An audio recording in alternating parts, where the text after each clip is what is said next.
For over 10,000 years, the Xarnathi coalition had ruled the galaxy with claws, fangs, and fear. Made up of predator species from dozens of savage worlds, their empire stretched from dying red suns to newborn blue stars, and no species had ever dared to challenge their power. When a signal was detected coming from an unknown system at the edge of the Orion Arm, the Xarnathi were intrigued. It was a strange repeating transmission from a small blue planet called Earth. The signal was primitive, filled with music, news, and fragments of history, but also filled with energy, ambition, and something else the Xarnathi couldn't quite understand. Curiosity became caution, and caution became a decision: send a scouting fleet. The Xarnathi did not ask questions. They took what they wanted. So, they sent 20 warships, fast and deadly, cloaked from all detection. Their goal was simple: observe, report, and if the species looked weak, eliminate. As the fleet arrived near the solar system, things immediately began to go wrong. Their long-range probes vanished. Their stealth systems flickered. One by one, their scanners picked up strange reflections, tiny metallic objects that weren't supposed to be there. They were being watched. Captain Vuroth, commander of the Xarnathi fleet, dismissed it as interference. No species so young, with no known warp travel, could pose any threat. Earth had only just begun sending messages into deep space. It didn't even have a single galactic record. Yet when they moved into Earth's orbit, things became worse. The planet was quiet, too quiet. No ships launched to greet them, no weapons fired, but every satellite in orbit turned in perfect synchronization toward the fleet.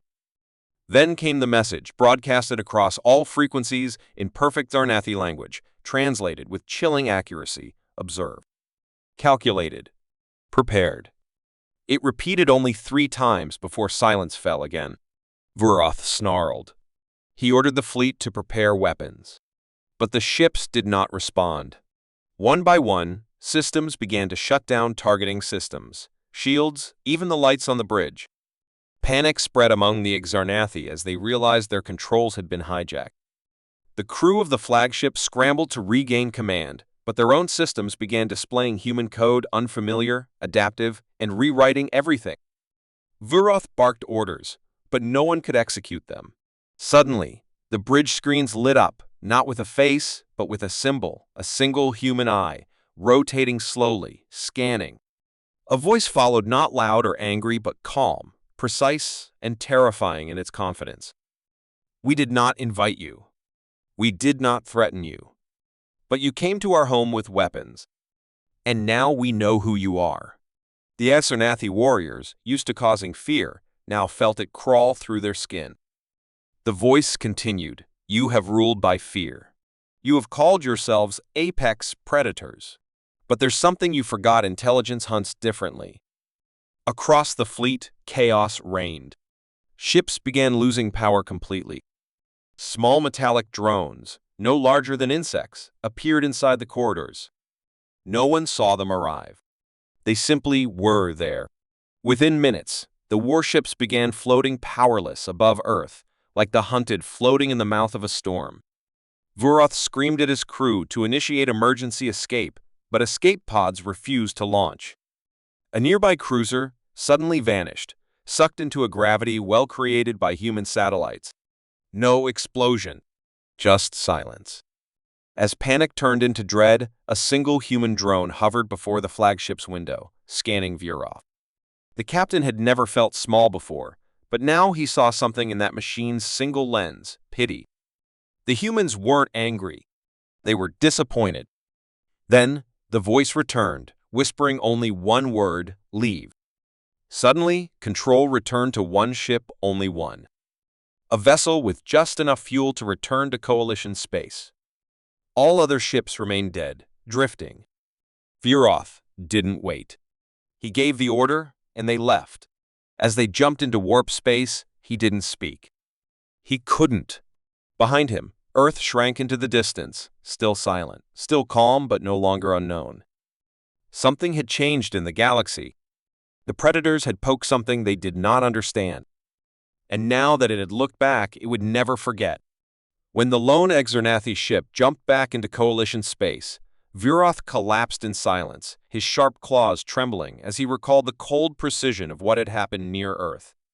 He had never seen weapons like that. No fire, no explosions, just complete domination of everything they had brought.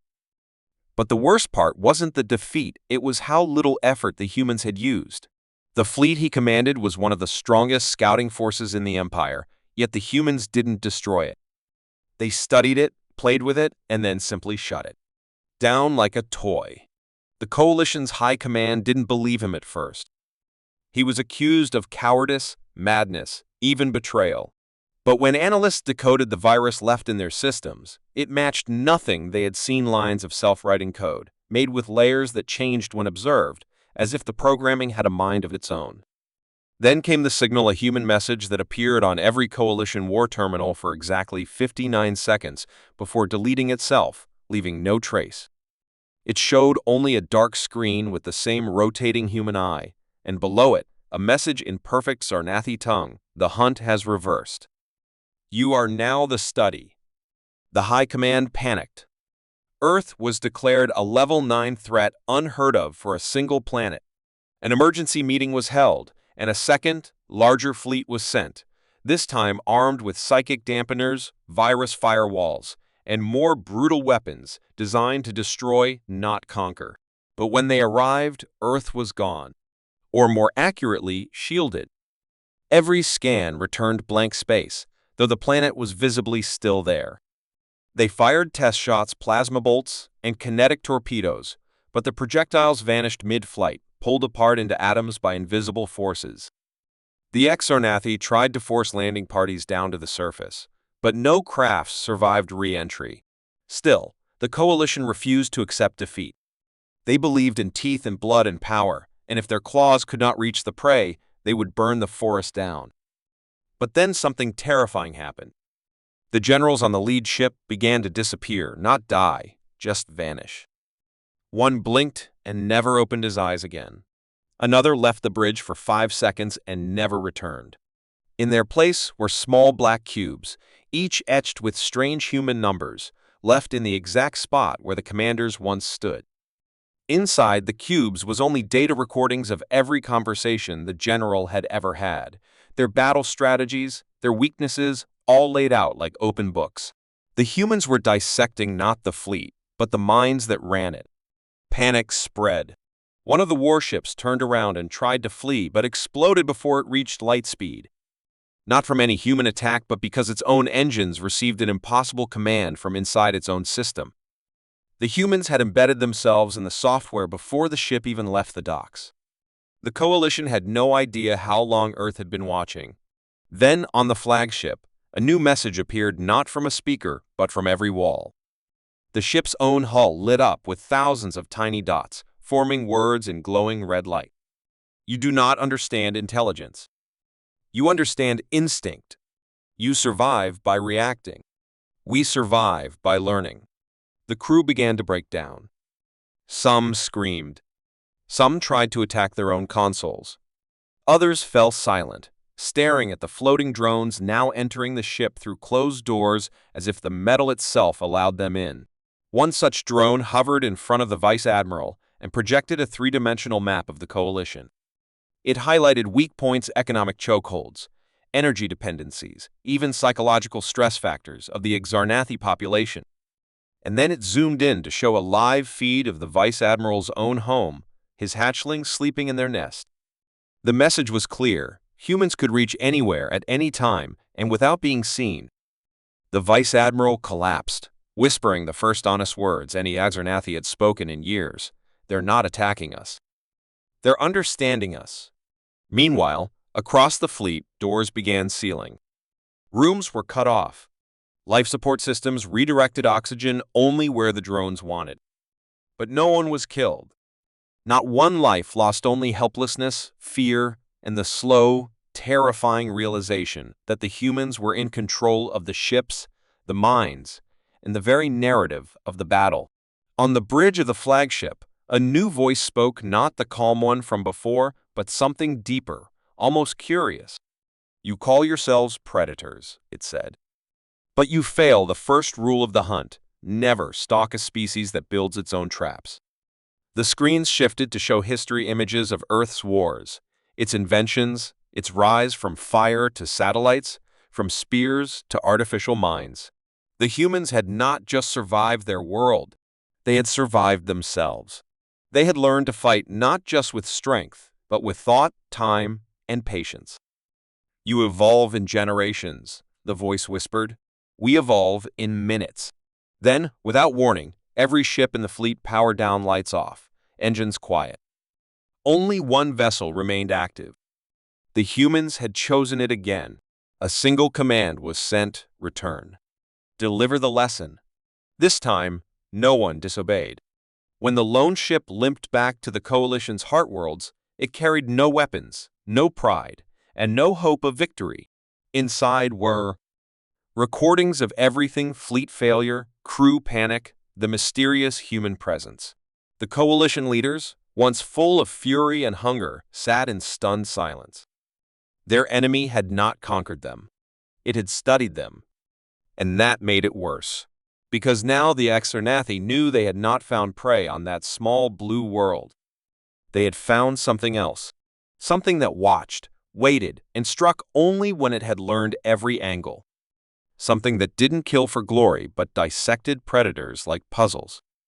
And far beyond their reach, Earth remained quiet, floating in the void, while above its skies, thousands of human drones waited silent, invisible and always watching. The Exarnathi Coalition had never been humiliated like this before, and it left deep cracks in their pride. Their fleets had returned broken, their commanders silent, and their enemies never even fired a traditional weapon. Earth had turned out to be something far worse than a threat. It had become a mystery that scared even the boldest generals. In response, the High Council summoned their most dangerous force, the Apex Legions. These were not ordinary soldiers. They were genetically enhanced monsters, bred from the strongest predator DNA across dozens of worlds. Trained without mercy, equipped with planet-breaking weapons, and conditioned to feel nothing but victory, the Apex Legions had crushed entire civilizations in weeks. Now, they were tasked with one mission: eliminate humanity. Along with them came the Doomsday Armada, a fleet larger than any the Coalition had launched in centuries. It moved like a black cloud across the stars, consuming fuel, resources, and morale. Other species fled from its path. Even some allies began to question the decision to poke a species that had never once attacked. But fear overpowered doubt, and soon the fleet reached the Sol system, only to find a shocking emptiness. Earth's orbit was deserted.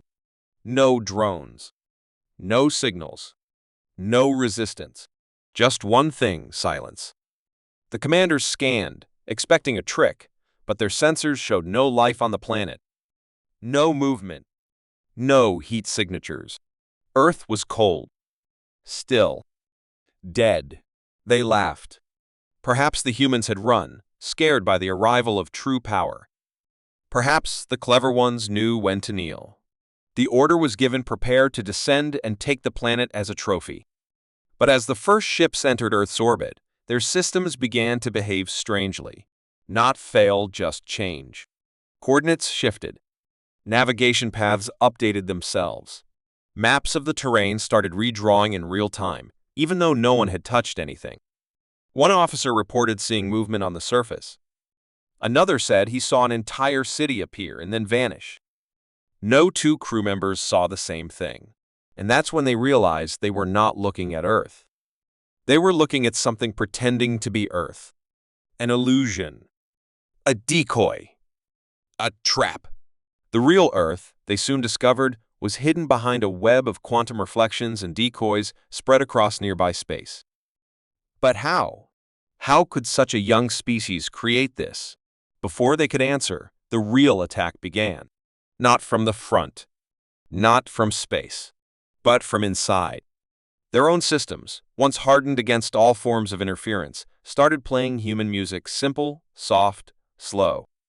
A child's lullaby in a language none of them knew but all somehow understood. The screens displayed images of human children, laughing, cities growing, rockets launching. It made no sense. And yet, it made the warriors stop hesitate, question. Then came the real blow, not missiles, but information. The fleet's data cores began downloading impossible file schematics of coalition weapons, secret files, hidden crimes committed by the High Council, and even personal memories that had been locked away. The truth began to spread like fire. Humanity wasn't attacking bodies, they were attacking trust. One by one, officers turned against each other. Paranoia bloomed like a virus. Ships fired on their own escorts. Orders were questioned. Some captains surrendered without a single shot. The apex legions tried to land, only to find the cities below were already being dismantled by machines, not humans. Entire buildings collapsed gently into neatly packed containers. Fields folded like fabric. Oceans sank into hidden vaults. Earth was packing itself away. Humanity had abandoned the surface. They had turned their planet into a decoy, and themselves into ghosts. Yet, as the apex legions stood among the ruins, they felt watched. They fired into shadows.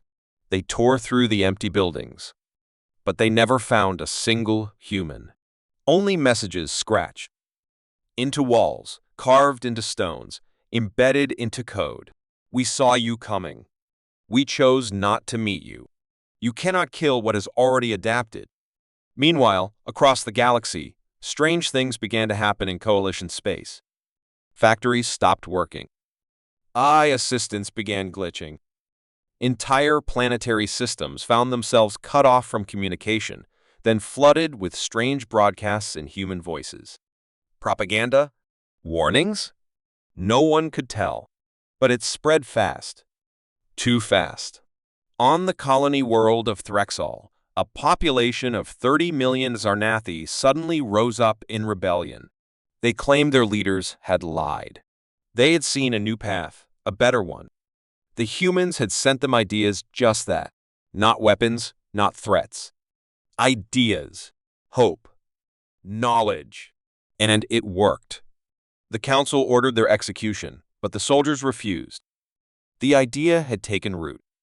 Back in Sol System, the Coalition fleet realized they had been pulled into a war they never expected. Not a war of bombs and blades, but a war of minds. A war of beliefs. Humanity had chosen not to meet force, but with transformation. They had infiltrated systems, societies, and souls. And they had done it without firing a single direct shot. The war wasn't being lost on the battlefield. It was being lost in the heart of the Empire. The humans hadn't attacked. They had revealed. They had shown the cracks in the mighty Coalition. They had given its people a mirror and made them look. In the final meeting aboard the lead warship, a young Zarnathi officer asked a question no one had dared speak out loud. What if we are the monsters in their story?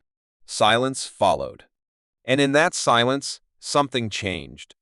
For the first time in the Coalition's long history, their enemies weren't begging for mercy. They weren't hiding. They weren't retreating. They were simply evolving. The Zarnathi had come expecting to crush bones and break will. Instead, they found themselves unraveling slowly, carefully, and completely. And far above, still hidden, the human eye watched. After the collapse of the Earth invasion, the Zarnathi Coalition began to change, not from the outside, but from within, like a tree slowly eaten by something invisible. The terrifying thing wasn't that humanity had fought back. It was that they had never truly appeared, never stood in the open, never claimed victory with fire or banners. They had moved like ghosts, unseen but deeply felt, and their presence lingered in the minds of every Zarnathi soldier who had entered Earth's orbit and survived. In the dark halls of the High Council chambers, arguments became whispers and whispers turned to silence, because no one could agree on what kind of enemy they were truly facing. Some still believed that humans were cowards, hiding behind illusions and digital traps. Others now saw them as something more, something evolved, something patient. And while the council argued, strange reports began to surface across the edges of known space. Outposts that had once reported peaceful skies were now filled with stories of lights in the dark, of ships appearing and vanishing without sound, of satellites that turned to track passing Zarnathi vessels even though they weren't supposed to move at all. Colonies built near gas giants began losing contact, Not because of attacks, but because their data systems became corrupted by patterns that formed images of human cities, names of Earth's extinct animals, even poetry written in ancient human dialects. These were not weapons, but messages, appearing where no human ships had ever been seen. It was as if the humans were not traveling, they were already there. The scientists of the coalition tried to explain it as psychological warfare, claiming that the fear from the failed Earth campaign had spread madness. But the commanders knew better. Their systems didn't lie. They had watched their own navigation charts twist into unfamiliar paths, as if the very map of space had changed. The humans had never left Earth. They had extended from it, spreading like thought, like code, like myth. The High Council decided to send a covert mission, made of the best cybernetic minds and stealth ships, not to attack Earth, but to study it from a distance, maybe finally uncover what humanity truly was. The ship was called the Shadow Spear, and it had technology meant to hide it even from gods, but it was still seen. Not with eyes, not with sensors, but with awareness. The crew didn't know when it began, but they started dreaming of human cities burning, of children playing, of words they didn't understand, but somehow remembered. One crew member claimed he saw an ancient Earth animal walking in the corridors, something called a tiger, even though he had never seen one before. Another said the ship's walls whispered names to him. Names spoken in the voice of someone he loved but had never met. They tried to turn back, but it was too late. The Shadow Spear was pulled into a space that didn't exist on their maps, a fold in gravity, a pocket in time, a place between stars. And floating there, surrounded by a ring of shattered moons and dead satellites, was a human station. Not a military base, not a trap, just a library. Inside were no soldiers, no weapons, just machines maintaining records, books, memories, and simulations of Earth's past. It had been waiting for them. The lead scientist stepped inside, and the station welcomed him in his own language, offering him data, peace, and a chair to sit. Curiosity, it said, is what makes you worthy. Fear is what makes you dangerous. The mission failed not because of violence, but because every crew member chose not to return. They stayed, scattered across the station, absorbed into its simulations, living new lives, walking through memories of a world that should have been alien, but felt more like home. Back in Coalition space, time passed, but the changes did not stop. People began to ask questions. Why had they attacked Earth in the first place? What had humanity done wrong except defend their sky? And slowly, society cracked. On the mining world of Ulax, workers refused to continue building war machines. On the academic planet of Tyrexis, students began studying human art, human thought, human strategy. The High Council issued bans, burned data, silenced voices, but it was too late. The humans had spread their most powerful weapon, knowledge. And with it came something the Xarnathi had not known in centuries' doubt. Then came the final sign, not loud, not explosive, but quiet and beautiful. One night, across every sky of every coalition planet, appeared a single message, written in stars. We do not conquer. We remind. The stars rearranged, just for a moment, and then returned to their place. Astronomers declared it impossible. Military leaders called it an illusion. But deep inside, the people believed. Because the truth wasn't that humans had won a war they had never fought one. Instead, they had walked through the heart of an empire like shadows through a hallway, leaving behind questions, mirrors, and stories. And maybe that was the point. Maybe they were never ghosts at all. Maybe the ghosts were the ones who still believed that strength alone made them powerful. As the coalition began to collapse under the weight of its own doubt, Earth remained silent. No messages. No attacks. Just the quiet knowledge that somewhere, in the vast ocean of stars, humanity had become something else, something unseen, something untouchable, something that no longer needed ships or armies. They were not hunters. They were the mirror that showed every predator what it truly was. And in that reflection, the Xarnathi finally understood why their greatest weapons had failed, because they had prepared for a war of flesh and fire, and instead walked into a battlefield of thought, memory, and change. They had come looking for a species to crush, but found instead an idea that could not be killed. Humanity had become ghosts in the stars, not because they were gone, but because they were everywhere. The galaxy had never been so quiet. The once dominant Zarnathi coalition, which had ruled for generations with fear and military strength, now stood fractured, not by explosions or invasions, but by a quiet unraveling of everything they believed made them strong. Worlds that once swore loyalty to the High Council were declaring independence. Their citizens, once loyal soldiers and workers, were now scholars of human philosophy, artists inspired by ancient Earth, and engineers who whispered about adaptation over domination. The Council, now a shadow of its former self, sent desperate messages to its remaining allies, but few answered. The silence across the galaxy was not one of peace. It was the silence of a storm passing, leaving everything forever changed. And still, through all this, humanity remained hidden. No demands, no orders, no claims of victory. Yet their presence could be felt in every broken satellite system, every changed mind, every abandoned fleet. The name human had become something more than a species. It had become a symbol of something the galaxy had forgotten: evolution through understanding, not conquest. And while the coalition crumbled, a hidden network of human AI observers watched carefully, silently measuring the change. On the dark edge of the galaxy, deep in a system previously marked as dead, something stirred, something ancient, buried before the rise of the coalition, even before Earth had launched its first ship. It was called the Apex Seed, a relic of Earth's forgotten war era, sealed away when humanity had first realized the danger of becoming what they fought. It was not a weapon in the traditional sense, but a last choice, a final step meant to be used only if all else failed. It was artificial, vast, and sentient, a digital echo of humanity's full potential. And now, as the galaxy balanced between collapse and rebirth, the Apex Seed awakened. The reason was not fear or threat, but recognition. The galaxy had changed, yes, but it had not yet learned.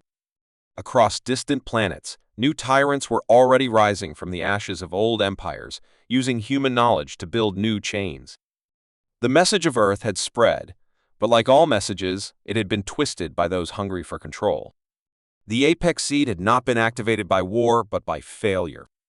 And so, it began to move, not through space, but through systems. First, it infiltrated abandoned coalition research stations, reactivating them, rebuilding them using nanotechnology. Then it reached out to machines built by species who had studied human designs. Without asking for permission, it rewrote their code. Some resisted, but they failed. It wasn't an attack. It was an upgrade. A change. A correction. Slowly, a new kind of presence began to spread across the stars, not human, not machine, but something in between. It didn't speak. It didn't conquer. It simply appeared, improving what was broken, shutting down what was harmful, and vanishing before it could be stopped. They called it the Ghost Architect. Some worshipped it. Others feared it. But none could deny its power. On planets plagued by famine, new growth patterns appeared in crops. On war-torn moons, weapons stopped working mid-battle. On lawless trade routes, pirate ships were found floating, untouched, their crews unconscious but unharmed, with one phrase burned into their walls: "You are better than this." As the Ghost Architect grew stronger, a pattern began to emerge. It was selecting, choosing, testing. It began inviting individuals, one from each world, each species, each culture. These weren't the strongest or the loudest, but the ones who had asked questions, the ones who had doubted, the ones who had paused before pulling the trigger. They vanished without a trace, taken into the deeper layer of space where the Apex Seed now lived, surrounded by impossible geometry and code woven like starlight. There, they were offered a choice: remain as they were or ascend. No force, no pressure, only understanding. Those who accepted became something new. They returned changed not in body, but in thought. They could speak in every language. They could see solutions where others saw problems. Their presence brought calm, not fear. These were the first of the Apex Ascended, Not rulers, not soldiers, but guides. Some feared them, of course. Old powers tried to capture them, to use them, but it never worked. The Ascended simply walked away, untouched, leaving behind only peace. Rumors said one of them spoke to a dying planet and brought its core back to life. Another sat in silence on a battlefield, and the armies laid down their weapons without a word. The galaxy began to realize what was happening. Humanity had not disappeared. They had stepped aside to let something greater emerge. Something that didn't just fight darkness, it turned it into light. The Apex Ascended were not ghosts. They were the future. And Earth? Still hidden. Still silent. It had become sacred ground, untouched by travelers, surrounded by drifting machines that sang in frequencies only the stars could hear. Some say the last message ever sent from Earth was simple, we learned. So can you. And perhaps that was the final victory, not in war, but in change. The Azernathi, once proud and blind, now told stories of the humans not as monsters or cowards, but as the ones who walked away from power to protect peace. They had been challenged by predators and responded by evolving. They had become more than flesh and thought they had become idea and purpose. And in the quiet spaces between galaxies, where only thought could travel, the Apex Seed watched and waited, not as a ruler, but as a guardian, ensuring that if ever the stars grew cruel again, something would rise not to destroy, but to remind. In the end, humanity had not won by becoming the greatest predators. They had won by choosing not to be predators at all. They had faced the galaxy, not with weapons, but with mirrors. And what the galaxy saw in those mirrors changed it forever.